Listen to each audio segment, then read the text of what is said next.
আছে এই দেশে এখন যতগুলো থানায় আমি কম বেশি গেছি, কোন জালেমের ঘর দেশের মানুষ আর স্থির রাখে নাই, সব শেষ করে দিয়েছে। আল্লাহ এতটুকু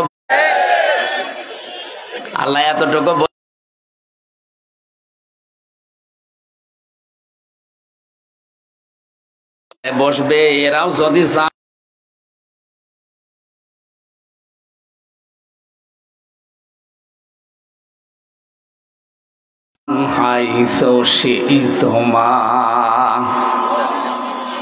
বিয়ে হয়ে গেছে আদম এবং বউ নিয়ে বাড়ি চলে যাও, তার মানে জান্নাতে যাও। বাড়িতে যাবার পরে নিজে যা খাবে, স্ত্রীকে ওই মানের খাবার, ওই মানের পোশাক পরাবে, এটা তার অধিকার। যদিও অনেক স্বামী অধিকার দিতে চায় না, বলে দুনিয়ার কাজ না, এটা দুনিয়ার কাজ না। যে মানের খাবার মানুষ খাবে, ওই মানের খাবার স্ত্রীর জন্য, সন্তানের জন্য ব্যবহার করবে উপযুক্ত করে, এটা তার অধিকার। মেয়েরা যে অধিকার না বুঝে, কিছু উশৃঙ্খল বিশৃঙ্খল মানুষের উস্কানিতে পা দিয়ে তারা মিছিল বের করে, তারা সংগঠন বানিয়েছে, নারী পক্ষ, নারী স্বাধীনতা আন্দোলন, নারী বিপ্লব পরিষদ, নারী মুক্তি পরিষদ, 13টা প্রায় সংগঠন কাজ করছে এই দেশে। নারীদের যে অধিকার আল্লাহ রাসূল দিয়েছেন, একটাও আদায় করার জন্য না, সব ওদের ভোগ করার জন্য। এই জন্য মেয়েদের যে অধিকার আল্লাহ কোরআনে দিয়েছেন, ওরা যদি জানতো, আমার মনে হয় এই অধিকার আদায়ের জন্য ওরা রাস্তায় নামতো। সম্মানিত মা বোনেরা, যদিও ইসলাম বিরোধী যারা, ইসলামের দুশমন যারা আপনাদেরকে উল্টা পাল্টা বোঝায়, বাস্তবতা এইটা, ইসলাম সবচাইতে বেশি অধিকার আপনাকে দিয়েছেন পরিবার থেকেই। আদম নবীকে আল্লাহ জানিয়েছেন, স্ত্রী বাড়িতে নিয়ে যেয়ে ঘরের ভেতরে একেবারে ঘর বন্দি করে রেখে দেবে, বস্তা বন্দি করে না, এইটা বলি নাই। রাগাদান হাইসো সে তোমার, এখানে নিয়ে বেড়াতে যাবে, যেখানে ইচ্ছা এই জান্নাতে যাবে, যা ইচ্ছা খাবে, কিন্তু সাবধান, এখানে আমার আল্লাহ যে 2টা বিষয় দিতে চেয়েছেন, স্ত্রীর খাবারের মান ঠিক রাখা, নিজে খাওয়া, ওই মানের খাবার দেওয়া। 2 নম্বরে তাকে মাঝে মাঝে বিভিন্ন জায়গায় নিয়ে যাওয়া, কিন্তু সাবধান, ওয়ালা তাকরাবা হাদিহি শাজারা, এই গাছের কাছে যাবে না। আমরা এখানে অনেকেই মনে করি এই গাছ মানে শুধু গন্ধম গাছ, না। শুধু যদি গন্ধম গাছের নাম হতো, তাহলে আল্লাহ কোরআনে আয়াত নাজিল করে 1500 বছর পরে আমাদের জানাবে কোন কারণে। এই গাছ মানে জান্নাতের ভেতরে, এটা একটা বর্ডার। পুরা জান্নাত আপনার জন্য উন্মুক্ত ছিল, যেখানে ইচ্ছা যাবেন, যা ইচ্ছা খাবেন, কিন্তু সাবধান, আল্লাহর এই নিষিদ্ধ বর্ডারের কাছে আসবেন না।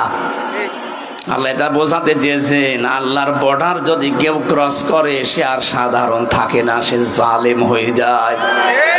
শুধু সে জালেম হবে না, ফাতাকো না, দ্বিবচন দিয়েছেন। আল্লাহ পাক বলেন, ফাতাকো না মিনাজ জালিমিন, এই গাছের কাছে যদি যে তোমরা 2 জনই জালেম হয়ে যাবে। হযরত আদম আলাইহিস সালামের কথা মেনে নিয়েছিলেন, কিন্তু মেয়ে লোকের পাল্লায় পড়ার কারণে আমার আল্লাহ তাকে এই যে বিষয়গুলো পরবর্তীতে আমরা জানি। এখানে আমি প্রমাণ পেয়েছি তাফসিরে, এই পৃথিবী তৈরি হওয়ার পর থেকে আজকের এই দিন পর্যন্ত, এখান থেকে কিয়ামত পর্যন্ত শয়তান যত চক্রান্ত করতে পারে বা পারবে, তার চাইতে ভয়ঙ্কর চক্রান্ত করতে পারে বা পারবে মেয়ে লোক। এজন্য শয়তানের চক্রান্তের কথা কোরআনে কারিমে আল্লাহ যেখানে দিয়েছেন, সেখানে দাঈফা দিয়েছেন, ইন্না কাইদাশ শাইতানি কানা দাঈফা। আল্লাহ পাক বলেন সূরা নিসার ৭৬ নম্বর আয়াতের শেষের দিকে আছে, রব্বুল আলামিন বলেন, জেনে রেখো, অবশ্যই শয়তানের যত চক্রান্ত আছে সবগুলো একেবারেই দুর্বল। একেবারেই, আরো জোরে বলেন, একেবারেই। সিস্টেম অপর পৃষ্ঠায় দেখুন, আল্লাহ পাক যেখানে মেয়ে লোকের কথা দিয়েছেন চক্রান্তের ব্যাপারে, সেখানে দাঈফা দেয়নি। ইন্না কাইদাকুন্না আযীম। সূরা ইউসুফের 28 নম্বর আয়াতের শেষের দিকে আল্লাহ জানিয়েছেন শয়তানের চক্রান্ত দুর্বল, কিন্তু মেয়েদের চক্রান্ত ভয়ঙ্কর। এই আয়াতটা যার জন্য আল্লাহ নাযিল করেছিলেন তার নাম জুলাইখা। যদিও আল্লাহ জুলাইখার নাম এখানে দেননি, কোরআনে কারিমের ভেতরে যেই মেয়ে লোকের নাম আল্লাহ দিয়েছেন সেই মেয়ে লোকের দেখবেন স্বামী নেই। যেমন হযরতে মরিয়ম স্বামী আছে, কথা বলে না কেন? কিন্তু যতগুলো মেয়ে লোকের নাম ইনডাইরেক্ট আছে ওই প্রত্যেকটি মেয়ে লোকের স্বামী আছে। তাফসীরে মুফাসসির বোঝাতে চেয়েছেন পৃথিবীর মেয়েরা, দুনিয়ায় যদি কেউ তোমার না থাকে, স্বামী যদি মাথার উপরে থাকে, বুঝবে দুনিয়াটা আছে। স্বামী যাদের মাথার উপরে নেই, সারা পৃথিবী তোমার আন্ডারে থাকলেও বুঝবে তোমার কেউ নেই। উপরে ছাদ না থাকলে ঘরে থাকা যায়? আরো জোরে বলেন। স্বামী কি আপনি বোঝেন? স্বামী যে কি জিনিস, কোথায় রাখা দরকার আপনি জানেন? নবীজি মাঝে মাঝে বলতেন, মেয়েরা আল্লাহ বাদে সেজদা দেওয়া জায়েজ নেই। আল্লাহ পাক বাদে যদি সেজদা দেওয়া জায়েজ থাকতো, মেয়েদের কানের কাছে মুখ নিয়ে বলতাম, মেয়েরা যা করো স্বামীর পায়ে সেজদা করো। কোথায় তাদের মর্যাদা আপনি টের পাননি? আজ যারা স্বামীকে বাদ দিয়ে অন্য জায়গায় উল্টা পাল্টা কাজ করে বেড়াচ্ছেন, আপনি জেনে নেন, আপনি বুঝে নেন, বিশ্বাস করেন আপনি জাহান্নামী। প্রশ্ন আসতে পারে, আমার স্বামী চরিত্র ভালো না, ও একটু খারাপ, এই কারণে আমি লাইন করেছি। আপনার স্বামী কি ফেরাউনের চাইতেও খারাপ? এক কথা বলেন না কেন? আপনার স্বামী যত খারাপ হোক এই পৃথিবীতে, ফেরাউন মার্কা স্বামী তো না। শুধু আল্লাহর উপরে ঈমান আনার কারণে তার নিজের স্ত্রীর হাতের ভেতরে ব্রেক লাগিয়েছে, পায়ের ভেতরে শলাকা লাগিয়েছে, কপালের ভেতরে ব্রেক লাগিয়ে মাথার উপরে গরম তেল ঢেলে দিয়েছে। আপনার স্বামী কি এই করেছে আপনি বলতে পারবেন? না, দুই একটা একটু চড় থাপ্পড় দিতে পারে। অথচ তারও তো স্বামী কি করেছে আপনি দেখেন। কোরআনে কারিম এটা বলছে আমাদেরকে, إذ قالت رب ابن لي عندك بيتا في الجنة إلى آخر آية। সূরা তাহরিমের ভেতরে আছে 12 নম্বর 11 নম্বর আয়াত। রব্বুল আলামিন বলেন, আমি দৃষ্টান্ত দিয়েছি, তোমরা একটু আসিয়ার দিকে তাকাও। তার স্বামী যা করছিল তার সাথে এ বিশাল অবস্থা দেখার পরে আমি আল্লাহ নিজে ফেরেশতা জিবরাইলকে দিয়ে জান্নাতটা পাঠিয়ে দিয়েছি, যাও জান্নাত দেখাও। হযরতে আসিয়া এই কঠিন অবস্থায় যখন জান্নাত দেখতে পেলেন, ডাক দিয়ে বলে, ফেরেশতা আল্লাহকে বলো জান্নাত শুধু না, এই জান্নাতে আমার জন্য একটা ঘর বানিয়ে দিতে, যেখানে বসে বসে আল্লাহকে সব সময় দেখা যায়। এবার আসেন মূল কথায়। হযরতে আসিয়া এত বড় কঠিন অত্যাচার, জুলুম, নির্যাতনের মুখে থাকার পরেও কিন্তু স্বামীর জন্য তিনি বরদোয়া দেননি। অনাজ্জিনি মিন ফিরআউনা ওয়া আমালিহি অনাজ্জিনি মিনাল কওমিজ জালিমিন। এক আলিফ করে টান আছে। হযরতে আসিয়া বলেছিলেন, মাবুদ আমার স্বামী আমার উপরে জুলুম, অত্যাচার, নির্যাতন করছে, এই দৃশ্য দেখে তুমি যেন রেগে যেও না, তুমি আমার স্বামীর জুলুম থেকে আমাকে বাঁচাও, এবং আমার জুলুম যাদেরকে দিয়ে করে এর এই গোন্ডা বাহিনী, এই জালেমদের থেকে তুমি আমাকে বাঁচাও, কিন্তু আমার স্বামীর উপরে তুমি গজব দিও না। আপনি একটু খেয়াল করে দেখেন তো কোন পর্যায়ে দাঁড়িয়ে তিনি এই দোয়া করছেন, যেখানে জীবন মরণ নিয়ে টানাটানি, মাথার উপরে গরম তেল চলছে, চুলগুলো উঠে যাচ্ছে, উলঙ্গ অবস্থায় রেখে হাতে পায়ে ব্রেক লাগিয়ে কপালের ভেতরে শলাকা লাগিয়েছে।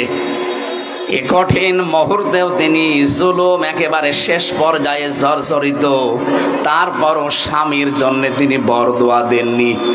বলেছিলেন, আল্লাহ তুমি আমার স্বামীর জুলুম থেকে আমাকে বাঁচাও। আপনি যে জান্নাতের আশা করেন আসিয়ার সাথে, আপনি মিলান তো আপনার জীবনে এটা পাওয়া যাবে?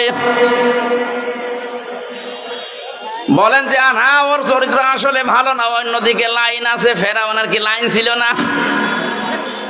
আপনার চাইতে ফেরাউন স্বামীর চাইতে কত কম খারাপ হতে পারে আপনি ধারণা করেন এই ঘটনা থেকে? এই জন্য বলছি, স্বামী যাদের মাথার উপরে আছে সে যেন মনে করে আমার মাথায় একটা ছাদ আছে। কি আছে?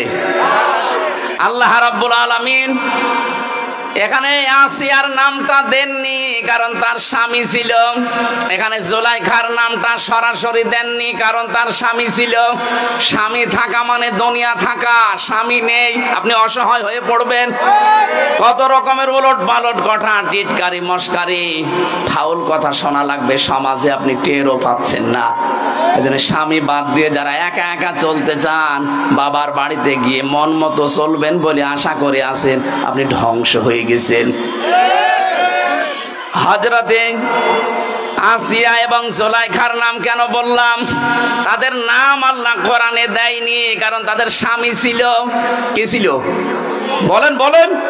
স্বামী খারাপ হোক কিন্তু স্বামী তো আল্লাহ কায়দা দিয়েছেন, কন্যা দিয়েছেন বহু বচন।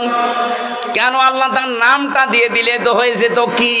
ইন্না কাইদি কুন্নি বা কি শব্দটা দিলেই তো অর্থ আমরা পেয়ে যেতাম, কারণ এখানে আল্লাহ জুলাইখার নাম বলছেন। কিন্তু বাস্তবে দেখলাম নাম না দিয়ে বহু বচন দিয়ে আল্লাহ এটাই জানাতে চেয়েছেন মেয়েদের যে চক্রান্ত এটা জুলাইখার একা না, কিয়ামত পর্যন্ত জুলাইখার মতো এরকম ষড়যন্ত্রকারী মহিলারা যাবে। আমার মনে হয় ওইটা একটা বাংলাদেশে আমরা পেয়েছিলাম। এক কথা বলে না কেন? এর এই ষড়যন্ত্রের কারণে হাজারো আলেম এই 15.5 বছরে জেল খেটেছে, হাজারো মানুষ মানবতা ধ্বংস করেছে এই চক্রান্তের কারণে। পাশের রাষ্ট্রে ছিল মায়ানমারে আরেকজন, ওর চক্রান্তে কত লক্ষ লক্ষ মানুষ দুনিয়া থেকে বিদায় নিয়েছে। ও নাকি শান্তিতে নোবেল পেয়েছে। ওর কারণে কত মানুষ এই দুনিয়া থেকে বিদায় নিয়েছে, আদম সন্তান। কথা বলেন ঠিক কিনা? আমাদের যেটা জুলাইখার যাই হোক, এর কারণে কত মানুষ 2732 জন মানুষ অলরেডি এ দেশ থেকে কিছুদিন আগে মরে গেল। এজন্য ওনার নাম এখন আপনি ইন্টারনেটে সার্চ দেন, 6 জনের নাম পাবেন পৃথিবীতে হত্যাকারী গণহত্যার তালিকায়। একজন হিটলার, চেঙ্গিস খান, বাকি আমাদের পাশের রাষ্ট্রে আছে যিনি, ওনার নাম আছে, আর যিনি পালিয়ে ওনার কাছে গেছে ইনার নাম আছে। বাকিগুলো আমি নাই নাই বললাম। আপনি বলেন তো যাদের নাম গণহত্যার তালিকায়, কত মানুষের রক্ত যারা চোষণ করেছে। এই যে আমার ফাঁসি চাই এই বইটা আমি পড়েছিলাম, দেখলাম ওখানে লিখেছে মতিউর রহমান রেন্টু সাহেব, উনি নিজে লিখে দিয়েছে যারা পালিয়েছে ওদের 2 জনের অভ্যাস চরিত্র এই ছিল, কেউ যদি মারা যেত তার রক্ত দেখে তারা খুশি হইতো। আমি যেটা বোঝাতে চাচ্ছি আপনাদেরকে, মেয়েদের চক্রান্ত যেহেতু ভয়ঙ্কর, এটা বসে নেই, কিয়ামত পর্যন্ত এটা চলতে থাকবে। এই জন্য নবীজি ইন্তেকালের আগে জানিয়েছেন এই পৃথিবীতে আমার উম্মতের জন্য সবচাইতে ভয়ঙ্কর জিনিস আমি রেখে গেলাম 2টা, তার 1 নম্বরে মেয়ে লোক। এটা থেকে আমাদেরকে খুব সতর্ক থাকা লাগবে। আজ বাংলাদেশে অনেক মেয়ে লোক এখন মেয়েতে মেয়েতে বিয়ে করবে এই স্লোগান তুলেছে। 4-5 দিন আগে কুষ্টিয়াও 2 জন ধরা পড়েছে। ওই 2 জন মেয়ে লোক বলছে আমরা পুরুষ মানুষ চাই না, আমরা মেয়েরা বিয়ে করব, যদি আমাদের বিয়ে না দেন আমরা 2 জনই মরে যাব। তোমরা যদি 2 জন মেয়েরা বিয়ে করো আমরা কি করছি? কথা বলে না কেন? আমাদের আল্লাহ কি পুতুল বানিয়েছে? আমাদের কোনো কাজ নেই দেশে? চক্রান্তে পা দেওয়া যাবে না। এই সমকামিতা এটা হারাম, হারাম এবং হারাম। এটা যারা জারি করতে চাচ্ছেন, মুসলমানের এই 96% মুসলমানের দেশে এটা কিয়ামতের আগে জারি করা সম্ভব না। আপনাদের স্বপ্ন সাধ কোনোদিন পূরণ হবে না একজন মুসলমানের দেশে জীবিত থাকতে। কথা বলেন ঠিক কিনা? এই জন্য আপনার মেয়েকে, আপনার বউকে, আপনার পুত্রবধূকে আপনি বেড়াতে নিয়ে যাবেন, কিন্তু সাবধান, আলা তাকরাবা হাদিহিস শাজারা। যদি আল্লাহর নিষিদ্ধ কোনো বর্ডার এসে যায়, যেমন পর্দা লঙ্ঘন, এটা একটা বর্ডার লঙ্ঘন করা। কথা বলেন না কেন? আল্লাহ পাক কোরআনে 500টা বর্ডার দিয়েছেন। আপনার মেয়ে, আপনার বউ, আপনার পুত্রবধূ, আপনার মা, আপনার বোন বেড়াতে যাবে, কোনো অসুবিধা নেই, কিন্তু এমন জায়গায় নিয়ে যাওয়া যাবে না যেখানে গেলে নিজেরও পর্দা থাকে না, বউরও পর্দা থাকে না।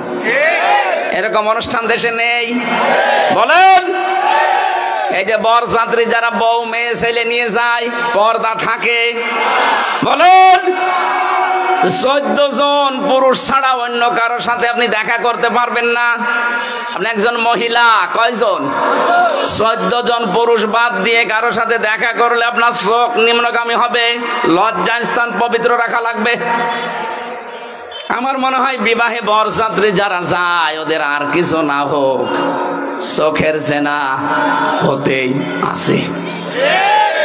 আজকে থেকে এখন আর বরযাত্রী যাবেন না, কারণ এটা ইসলামে নেই। ইসলামে আছে অলিমা। জানি আপনি মানবেন না, কারণ এই দেশে অলিমা নেই, এদেশে আছে বরযাত্রী। নবীজি বানিয়েছেন অলিমা, আর আমরা বানিয়েছে বরযাত্রী। এটা হিন্দুদের কালচার। তাফসীর মাহফিল দিয়েছেন কিছু নেওয়ার জন্য, অন্তত এইটা নবীজির কাছ থেকে নেওয়া যাবে না। আমরা যারা অন্তত ছেলের বাবা আছি, আজকে থেকে সিদ্ধান্ত নেন, নবীজির বাইরের এই হিন্দুদের কাজ আমরা আজকে থেকে আর করব না। অন্তত যতদিন বেঁচে আছি কোনদিন আর বরযাত্রী যাব। কারা কারা যাবেন না হাত তোলেন তো। এই আন্দাজে হাত তুলে মরবেন, সামনে আবার যাবেন, আপনি হাত তুলে তো মুনাফিক হবেন। একেবারে অটুট সিদ্ধান্ত নেন, জীবনে বরযাত্রী যাব না। তারা তোলেন না, হাত তুলছেন না, তার মানে এলাকায় সমস্যা আছে। সমস্যা থাক, আপনার মানার দরকার নেই ভাই। আমার ওয়াজ করার দরকার করে যায়, আপনি শোনার দরকার শুনি যান। কি আশ্চর্য গো!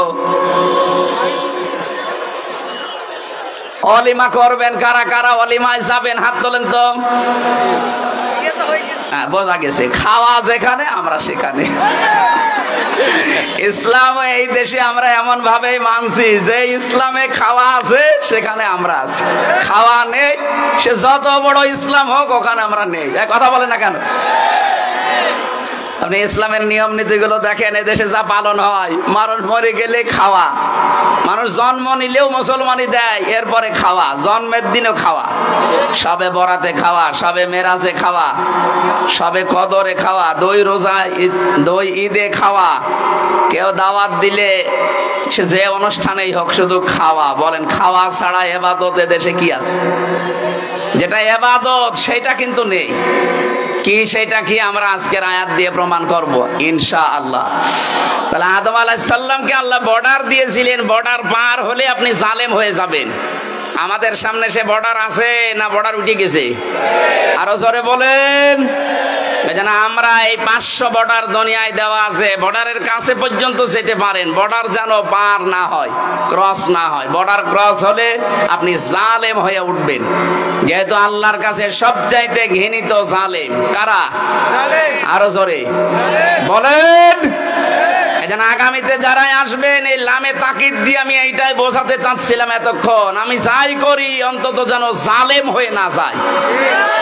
অনেকে তো এখনো আন্টি শান্টি বসে বসে আছে, আর একটু পাইছি আর দেখেন কি করি। না, জুলুম করা যাবে না, তাহলে আপনার বাড়ি ঘর এরকম পরিত্যক্ত হয়ে যাবে হানিফের মতো। এ জেলায় হয়েছে কিনা আমি জানি না, আমার মনে হয় সব গড়িয়ে দিয়েছেন আপনারা, কারণ জালেমদের ওগুলো চিহ্ন রাখে না। আল্লাহ নিজে ফাকতি আদাবিরুল কওমিল্লাযিনা যালামু, জালেমদের গোড়া কেটে দেয় কে? আরো জোরে বলেন। আমি আবার বলছি, যাই করি এই উম্মত যেন জালেম হয়ে না যায়। যদি জুলুম করে ফেলেন, তামাম দুনিয়া আমাদের পক্ষে থাকলেও আল্লাহ বিপক্ষে চলে যাবে। আর যদি আমরা জালেম না হয়ে যদি মাজলুম হতে পারি, এতদিন যা মাজলুম অবস্থায় ছিলাম, সারা পৃথিবীতে এখন সবচাইতে বেশি মাজলুম জাতি আমরা মুসলিমরা। যারা মানবাধিকারের কথা বলে আমাদের পাশের এই দাদা বাবুরা, সবচাইতে বেশি মানবাধিকার লঙ্ঘন হয় তাদের দেশে। আপনি দেখেন, ওরা আমাদেরকে এই কথা জানায় যে আমাদের দেশে সংখ্যালঘু নির্যাতন হয়। এটা মিথ্যা কথা। ইসকনের বিরুদ্ধে যেটা হয়েছে, এটারা হিন্দু না। এটা হিন্দু কিসের? ইসকন হিন্দুদের সংগঠন নয়। এর প্রতিষ্ঠাতা যেই লোকটা, প্রভুপাদ স্বামী, একটা ইহুদি, খ্রিস্টান চার্চে লেখাপড়া করে হিন্দুদের কিছু মানুষকে মোটিভেশন করে ও একটা নতুন হিন্দুদের ধর্মের বদনাম করার জন্য এই কাজটা আরম্ভ করেছিল। সুতরাং ইসকনের নাম নিয়ে আপনি বিশৃঙ্খলা করবেন, আপনাদেরকে কিছু বললে আপনি তারা দুনিয়ায় জানাবেন যে আমাদের সংখ্যালঘু নির্যাতন হচ্ছে। আজকে ভারতে তাকান, অনেক মসজিদ ভেঙ্গে ভেঙ্গে তারা আজ মন্দির বানাচ্ছে। এই কথা বলেন না কেন? বাংলাদেশে ইতিহাস আছে যে কোন মন্দির ভেঙে আমরা আজ পর্যন্ত মসজিদ বানিয়েছি? গতকাল ওরা জানিয়েছে আজমির শরীফের নিচে নাকি 1000 বছর আগে মন্দির ছিল, এখন ওইটা ভেঙে মন্দির বানাবে। এই ভুয়া কথা তুলে যদি আজমির শরীফে হাত দিতে চান, বাংলাদেশের ঢাকার ইসকন মন্দির যেটা স্বামীবাগে, এখন যদি বলি যে এটা 500 বছর আগে এখানে মসজিদ ছিল, এখন নেন ঠেলা।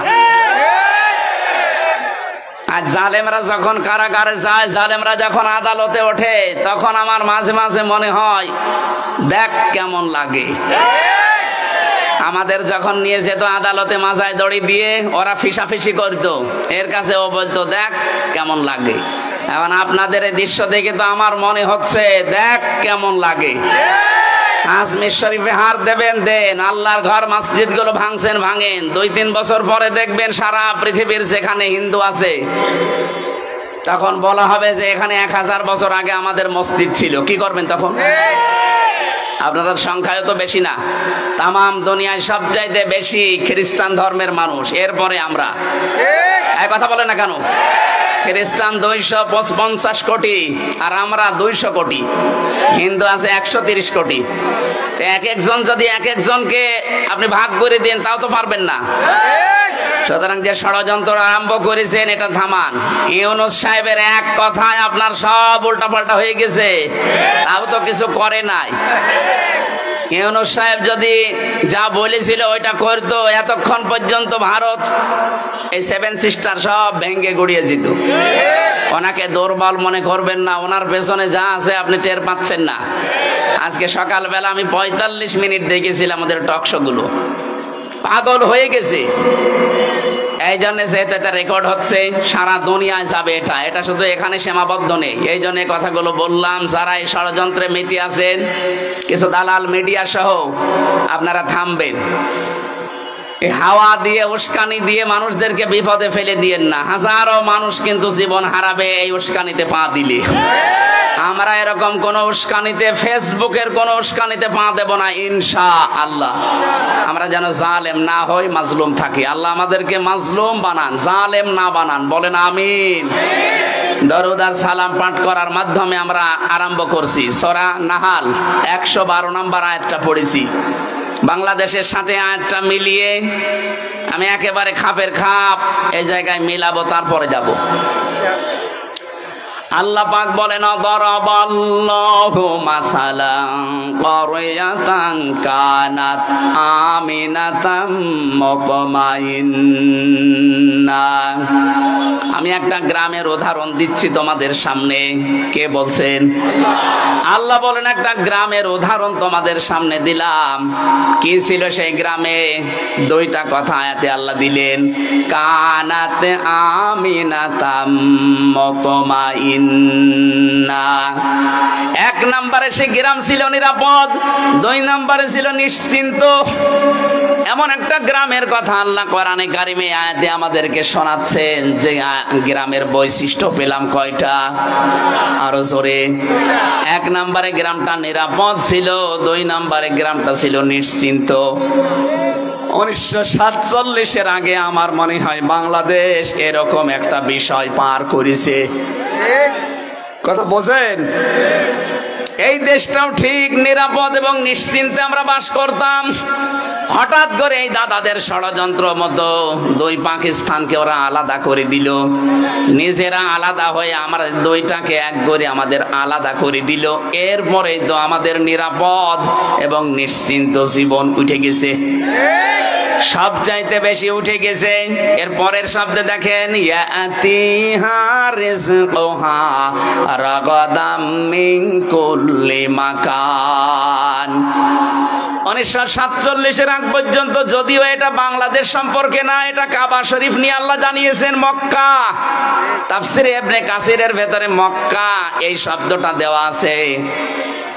মক্কা তো এত নিরাপদ ছিল, তামাম দুনিয়ার ভেতরে ওই সময় এত নিশ্চিন্ত ছিল, বাইরের মানুষগুলো এখানে এসে নিরাপদ এবং নিশ্চিন্তে বাস করত। তামাম দুনিয়ায় 257টা রাষ্ট্র। 1947 সালের আগ পর্যন্ত আমি ইতিহাস যা পড়েছি, যারা মুরব্বী আছে জিজ্ঞেস করবেন, এই দেশেও নিরাপদ এবং নিশ্চিন্তে বাস করা যেত। ষড়যন্ত্র করে আমাদেরকে এমন একটা অবস্থায় দুইটা জিনিস ওরা তুলে দিয়েছে, আজ আর নিরাপত্তা নেই, আমরা নিরাপদ না। 2 নম্বরে আমরা নিশ্চিন্তে বাসও করতে পারি না।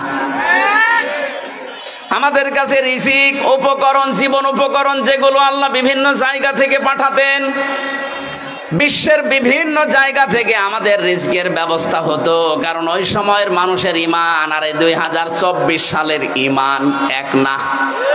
এই কথা বলে না কেন? ওই সময় আপনি ইতিহাস পড়েন বাংলাদেশের, ফজরের নামাজের পরে অনেকেই বাড়িতে কোরআন শরীফ তেলাওয়াত করে এরপরে কাজে কামে হাত দিত। কোরআন পড়লেই না, তারা কোরআনে কারিম বোঝার চেষ্টা ছিল, যা পড়তো ওটা প্র্যাকটিক্যাল লাইফে মিলাতো। 24 সালে এসে এখন আর ওইটা নেই। সকালবেলা শুরু হয় অনেকের বাড়িতে গান দিয়ে।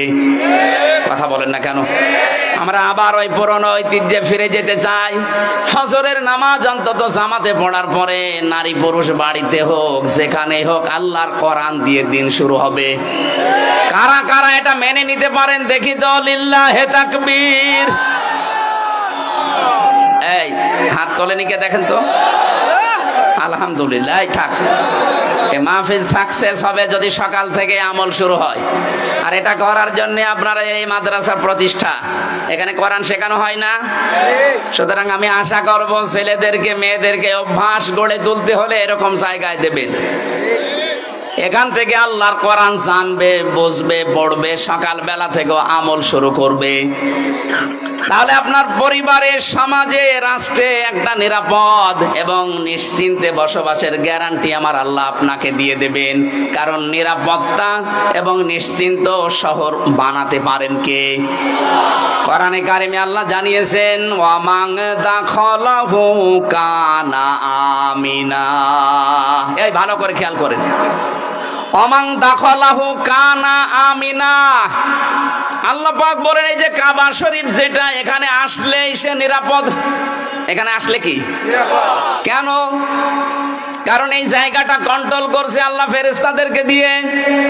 এই পৃথিবীতে একটাই জায়গা যেখানে তাকিয়ে থাকলে সওয়াব পাওয়া যায়, কাবা শরীফ।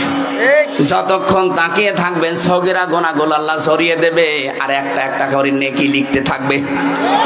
এখানে এরিয়ার ভেতরে কেউ প্রবেশ করলে সে নিরাপদ পেয়ে যায়, নিরাপত্তা পেয়ে যায়। এটা দেন কে? আরো জোরে বলেন। বাংলাদেশ তো আর কাবা শরীফ না। এই কথা বলেন না কেন? 6000 কিলোমিটার দূর আমরা কাবা থেকে। ওখানে গেলে যেহেতু নিরাপত্তা পাওয়া যায়, স্বস্তি পাওয়া যায়, শান্তি পাওয়া যায়, ভয় দূর হয়ে যায়। তাহলে আমাদের এই 56,000 বর্গ মাইল যদি আমরা নিরাপত্তা দিতে চাই, আল্লাহর কোনো ঔষধ নেই। সূরা আনআম 82 নম্বর আয়াত ভালো করে বাড়িতে মিলাবেন। আল্লাহ পাক বলেন, আল্লাযীনা আমানু ওয়া লাম ইয়ালবিসু ঈমানাহুম বিযুলমিন উলাইকা লাহুমুল আমনু ওয়া হুম মুহতাদুন। বলেন আল্লাহু আকবার। আল্লাহ বলেন, যারা ঈমান আনে আর ঈমানের সাথে কোনো মানুষ যদি তাদের শিরককে মিশ্রণ না করে, আমি আল্লাহ এই মানুষগুলো উলাইকা, যারা এখানে আলেম আছে, উলাইকা দিয়েছেন আল্লাহ যেন এভাবে ইশারা দিয়ে জানিয়েছেন, উলাইকা এই মহেশপুরের জলিলপুরের এলাকার এই মানুষগুলো লাহুমুল আমনু, এদের জন্য নিরাপত্তা। তাহলে আমরা যদি বাংলাদেশের 56,000 বর্গ মাইলকে শান্তি, স্বস্তি, নিরাপত্তা দিয়ে ঢেকে রাখতে চাই, এ দেশ থেকে জুলুম আর শিরিক বিদায় করা লাগবে। কথা বলেন না কেন? এদেশে জুলুম আছে না নেই? শিরিক আছে না নেই? সব চাইতে বড় শিরিক আমার আল্লাহর সাথে এখনো অনেকে করছেন, নাকি এটা বলবো না? আমি আগে আয়াতটা বলি, তারপরে আমার গাড়ি আর দোষ আসবে না। এটা আয়াত নাম্বার 65 নাম্বার আয়াত, এটা সূরা জুমারের। আগে আয়াতটার দলিল বলি, বাণিজ্যে আপনি মেলাবেন, তারপরে আপনার নিজের উপরে দোষ ফেলবেন, আমার উপরে না। ওয়ালাকাদ উহিয়া ইলাইকা ওয়া ইলাল্লাযীনা মিন ক্বাবলিকা লাইন আশরাকতা লা ইয়াহবাতান্না আমালুকা ওয়া লা তাকুনান্না মিনাল খাসিরিন। আল্লাহ পাক বলেন, অবশ্যই হে নবী আপনার প্রতি আমি ওহী করলাম, আপনার প্রতি আমি ওহী করলাম এইটা আপনার পূর্বে যারা দুনিয়ায় এসেছিল তাদের প্রতি আমি একই ওহী করেছিলাম। দুনিয়াতে যাই করেন না কেন, লাইন আশরাকতা, আপনিও যদি শিরিক করেন, কে বলছেন? আল্লাহ। কাকে বলছেন? এই ভালো করে শোনেন, এটা কে বলছেন বলেন তো? কাকে বলছেন? রাসূলুল্লাহ। কাকে? আল্লাহ। লাইন আশরাকতা, যদি আপনিও শিরিক করেন, লা ইয়াহবাতান্না আমালুকা, আপনি যত আমল করেছেন দুনিয়ায় সব আমি আল্লাহ নষ্ট করে দেব, ধ্বংস করে দেব, ব্যর্থ করে দেব। এতটুকু আল্লাহ শেষ করেননি, ওয়ালা তাকুনান্না মিনাল খাসিরিন। লামে তাকিদ নুনে সাকিলা। আল্লাহ বলেন, আমি গ্যারান্টি দিয়ে বলছি আপনাকে আমি ক্ষতিগ্রস্তদের ভেতরে ফেলে দেব। নবীকে যদি আল্লাহ বলতে পারে, আমরা কোথাকার কে? এবার আসেন আচ্ছা আমাদের দিকে নিয়ে যায়, এক কথায় জবাব দিচ্ছি। এই এদিকে তাকান, আল্লাহ যেটা পারে ওইটা অন্য কেউ পারে, এই বিশ্বাস করার নাম শিরিক। বিশ্বাস করার নাম, আরো জোরে, শিরিক যে করে সে মুশরিক। কথা বলে না কেন? ইন্নাহু মাইয়ুশরিক বিল্লাহ, যে ব্যক্তি শিরিক করবে, ফাকাদ হারামাল্লাহ, তার জন্য আল্লাহ হারাম করে দিয়েছেন আলাইহিল জান্নাহ, জান্নাতকে। মাওয়াহুন নার, তার স্থান একটা জায়গা আছে, তার নাম আগুন। তার নাম কি?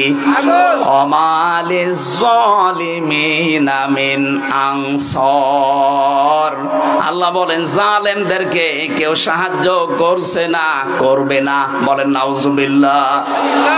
এবার আমরা কি নিতে পারি এখান থেকে? আল্লাহ যেটা পারে ওইটা অন্য কেউ পারে, বিশ্বাস করার নাম শিরিক। শিরিক যারা করে তারা, এইবার জোরে বলেন, এ দেশ চালাতে পারে আল্লাহর আইন দিয়ে। আল্লাহ জানিয়েছেন আলা লাহুল খালকু ওয়াল আমরু, আমি বানিয়েছি এই পৃথিবী, আমার আইন এখানে চলবে। সুতরাং আল্লাহর আইন বাদ দিয়ে মানুষের তৈরি করা আইন যারা প্রতিষ্ঠার জন্য দল করেন, আন্দোলন করেন, মিছিল মিটিং করেন, আপনি শিরিক করছেন। শিরিক করলে আপনি মুশরিক। মুশরিকের জন্য জান্নাত হারাম, জাহান্নাম জাহান্নাম হারাম বলছেন তো? আমি আশা করছি বোঝাতে পেরেছি, এরপরে আর নামা লাগবে না। আর একটা টাচ দেই, আন্নাল কুওয়াতা লিল্লাহি জামিআ, সব ক্ষমতার উৎসকে। আরো জোরে বলেন, যে যারা বলে ক্ষমতার উৎস জনগণ, তারা শিরিক করছে। শিরিক করলে লোকটা মুশরিক হয়ে গেলে লোকটা, আর কি বলা যায় বলেন তো? এরপরেও যদি কোনো মানুষ শিরিক না ছাড়ে, কিয়ামত পর্যন্ত আপনি চেষ্টা করলে এ দেশকে নিরাপত্তা দিতে পারবেন না। আল্লাহ নিজে জানাচ্ছেন যারা ঈমান আনে আর ঈমানের সাথে শিরিক মিশ্রণ না করে, শিরিক মিশ্রণ যারা না করে তাদেরকে আমি নিরাপত্তার দায়িত্বে নিয়ে নিলাম, তারাই নিরাপত্তার হকদার। সুতরাং যত ষড়যন্ত্র বাইরের দেশ থেকে চলছে, যারা করাচ্ছে, এই সবগুলো থেকে মুক্ত হওয়ার জন্য এখন এদের শিরিক মুক্ত করা লাগবে। নিজেরা শিরিক করব না, কেউ করলে করতে দেব না। বলেন, বিশেষ করে আমরা ৯৬% মুসলমানেরা, অন্য জাতি যারা আছে ৪% তারা করে গা, ওদের দ্বারা কিছু হবে না। তা আমরা মুসলমান হয়ে যদি আমরা শিরিক করি, এ দেশ আল্লাহ অস্থিতিশীল বানিয়ে দেবে। কথা বলেন ঠিক কিনা?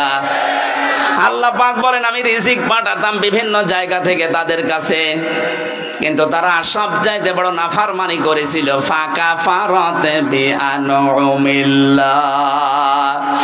আমি আল্লাহর নিয়ামতকে তারা ঢেকে ফেলেছিল, গোপন করেছিল। এবার আপনি এই 53 বছর মিলান, সূরা ইব্রাহিমের ভেতরে আছে। আল্লাহ রাব্বুল আলামিন বলেন আলাম তারা ইলাল্লাযিনা বাদদালু নি'মাতাল্লাহি কুফরা ওয়া আহাল্লু কওমাহুম দারাল বাওয়ার জাহান্নামা ইয়াসলাউনাহা ওয়া বিইসাল করার। নবী আপনি কি ওদের দিকে দেখেননি যে মানুষগুলো আল্লাহর নিয়ামতকে বদল করে ফেলেছিল, পাল্টিয়ে ফেলেছিল?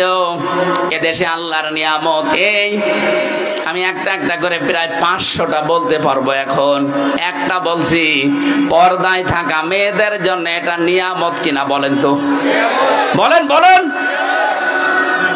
মানুষ আমরা যত খারাপ হই, পর্দাওয়ালা মেয়ে লোক দেখলে হয় আপা, নাই খালা, নাই মা বলে ডাকে। কথা বলে না কেন? বেপর্দা মেয়ে লোক দেখলে আগেই ডাকবে ভাবি। এই যে আপনাকে আল্লাহ নিরাপত্তার চাদর থেকে বের করে দেবে।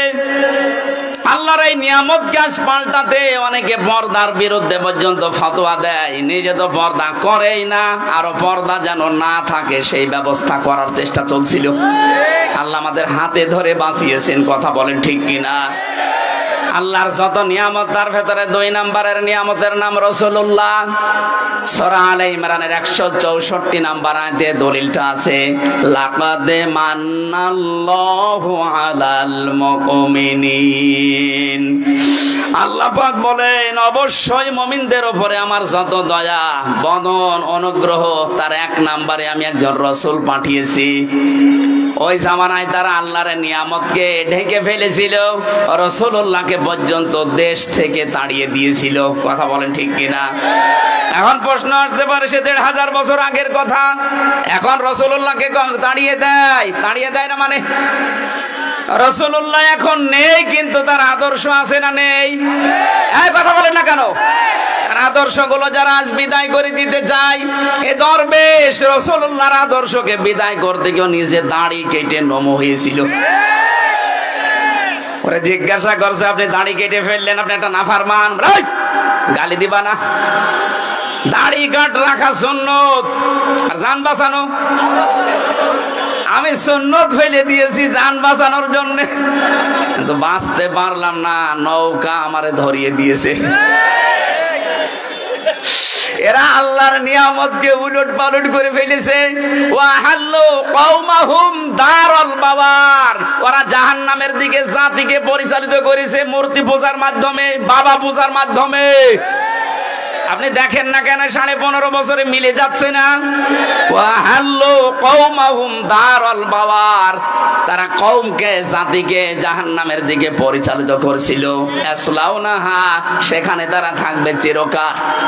বিইসাল করার, কত নিকৃষ্ট জায়গা সেটা। জালেমদের পরিণতি এখন দেখেন প্রায় জাহান্নাম হয়ে গেছে। আরো জোরে বলেন। আগামীতে কেউ যদি জুলুম করে তাদের পরিণতি আল্লাহ ঠিক এইটাই করবে। এজন্য শেষে দিয়েছেন ওয়া বিইসাল করার। আমি যেটা বলছিলাম, নিয়ামত পেয়ে যারা শুকরিয়া আদায় করে না, এই মানুষগুলোকে আল্লাহ দুইটা আযাব দিয়ে পোশাক পরিয়ে দেন। ফাদাকাহাল্লাহু লিবাসাল জুই ওয়াল খাউফ। এক নম্বরে আল্লাহ আস্বাদন করান, মজা চাকান। এত নিয়ামত দেওয়ার পরও যখন মানুষ মানে না, তার এক নাম্বার শাস্তি হিসাবে আল্লাহ ক্ষুধা দেয়, দুই নাম্বারে ভয় দেয়। বিমা কানু ইয়াসনাউন, কারণ তারা যা করেছে এর প্রতিদান এটা। এদেশে 15.5 বছরে আলেমদের উপরে যত জুলুম, অত্যাচার, নির্যাতন হয়েছে, বাংলাদেশ স্বাধীন হওয়ার পর থেকে এত বেশি হয়নি। কথা বলেন ঠিক কিনা? ওই জামানায় তারা রাসূলুল্লাহকে মানে নাই, কষ্ট দিয়েছে। এই জন্য আল্লাহ ভয়ের পোশাক, ক্ষুধার পোশাক তাদেরকে পরিয়েছেন। এই জামানায় যারা রাসূলের নেই, কিন্তু রাসূলের উত্তরাধিকারী আলেমরা আছে, এদেরকে যারা সম্মান দেয় না, এদের মতামত নেয় না, এদেরকে আরো জুলুম, নির্যাতন, অত্যাচারের জর্জরিত করে, তাদের জন্য আল্লাহর শাস্তি দুইটা। এক নম্বরে দুর্ভিক্ষ, খাবার থাকলে আপনি খেতে পারবেন না। জেলখানা এখন যারা আছে, এই যে জালেম গুলো ধরা পড়েছে, আপনি তাকান, এদের টাকা পয়সা কম নেই। এই যে আমর সাহেব টাকার উপরে ঘুমাইতো, কর্নেল ফারুক খান, ওর খাটের নিচে কত টাকা পাওয়া গেছে। সব চাইতে বড় ধনী বাংলাদেশে এই দরবেশ, অথচ এখন আমাদের মতো এই মাটিতে এখন শুয়ে আছে ফ্লোরে। বাইরের থেকে যদি কেউ টাকা পয়সা তাদের জন্য না পাঠায়, জেলে যে অবস্থা দেখেছি, ও এমনি টেনশনে মরে যাবে। আল্লাহ রাব্বুল আলামিন জানিয়েছেন এইটাই, যে যারা আমার নিয়ামত পাওয়ার পরে শুকরিয়া আদায় করে না, এই মানুষগুলোর জন্য আমি আল্লাহ এক নম্বরে ক্ষুধা, অভাব, দুর্ভিক্ষ, দুই নম্বরে ভয়, এটা আমি ঢুকিয়ে দেই, জাতির সামনে যেন এইটা না আসে। এবার আসেন আয়াতের তাফসিরে প্রবেশ করছি, ঐতিহাসিক প্রেক্ষাপট। নবীজি বলেন, আমি যখন জিবরাইলের সাথে উপরে যাচ্ছিলাম আল্লাহর সাথে দেখা করার জন্য মেরাজে, আকাশে ওঠার সময় দেখলাম কিছু মানুষ, কিছু পিপিলিকা উপরে উঠতেছে, কালো কালো, আবার কালো কালো পিপিলিকা নামতেছে। জিজ্ঞাসা করলাম, আখে জিবরাইল, হে ভাই জিবরাইল, কালো কালো কি ওঠে, কালো কালো কি নামে? ফেরেশতা বলে, হে নবী, আপনার উম্মতের আছে, অপরাধ করে, গুনাহ করে, পাপ করে, পাপগুলো কালো পিপিলিকা হয়ে উপরে যাচ্ছে। আর ওই যে নামতেছে ছোট ছোট পিপিলিকা, আল্লাহ পাক এই পাপের কারণে দুনিয়ায় যে আযাব গজব গুলো পাঠাবে, ওইগুলো পিপিলিকা আকারে যাচ্ছে। এই আয়াত থেকে প্রমাণ হয়, দুনিয়াতে আমরা যা করি এই গুনাহর কারণে আল্লাহ আমাদের জন্য শাস্তি নির্ধারণ করে পাঠায়। এই জন্য এমন কোন অপরাধ, গুনার কাছে নিজেদেরকে জড়াবো না, যে গুনার কারণে আল্লাহ আমার উপরে আবার গজব নাজিল করে। কথা বলে ঠিক কিনা? সবচাইতে বেশি গজব নাজিল হয় মানুষের এই অশ্লীলতার কারণে। এটা এখন আমাদের হাতের ভেতরে শুয়ে গেছে। ইন্ডিয়ায় যে প্রণব করা পত্রিকা, আকাশ সংস্কৃতির নামে মোবাইল, কম্পিউটার, টেলিভিশন, আকাশ সংস্কৃতিতে যেগুলো পাঠাচ্ছে, এর দ্বারা সবচাইতে বেশি ক্ষতি হচ্ছে মানুষের চরিত্রের। আরো জোরে বলে, আমরা গোপনে যে গোনাগুলো আজ করছি, এই গোপন গোনার কারণে আল্লাহ কিন্তু শাস্তি পাঠাবে। আপনি দলিল হিসাবে সূরা রুমের 41 নম্বর আয়াতটা দেখতে পারেন, যাহারাল ফাসাদু ফিল বাররি ওয়াল বাহার বিমা কাসাবাত আইদিন নাস।